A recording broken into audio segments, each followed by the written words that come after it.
تن کی دولت چھاؤں ہے آتا ہے دھن جاتا ہے دھن تن کی دولت چھاؤں ہے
قرآن کے گہرے مطالعے اور خود اپنے گہرے مشاہدے سے علامہ اقبال اسلام کی روح سے واقف تھے، اس کے سچے امن و امان کے پیغام سے بھی واقف تھے، اور وہ جانتے تھے کہ اسلام اپنے پیغام سے کتنے اونچے اخلاق کی امید رکھتا ہے اور انہیں انسانیت کے معراج پر پہنچانے کی راہ دکھاتا ہے۔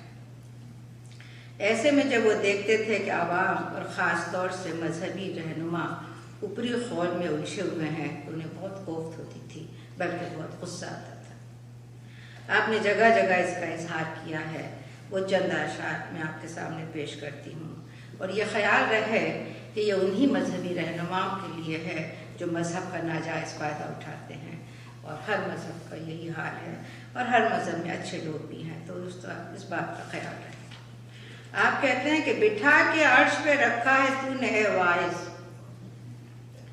بٹھا کے عرش پہ تو نے رکھا ہے واعظ، خدا وہ کیا ہے جو بندوں سے احتراز کرے، اور غرور زہد نے سکھلا دیا ہے واعظ کو، غرور زہد نے سکھلا دیا ہے واعظ کو کہ بندگان خدا پر زبان دراز کرے، اور کوئی یہ پوچھے واعظ کا کیا بگڑتا ہے، کوئی یہ پوچھے واعظ کا کیا بگڑتا ہے جو بے عمل پہ بھی رحمت وہ بے نیاز کرے،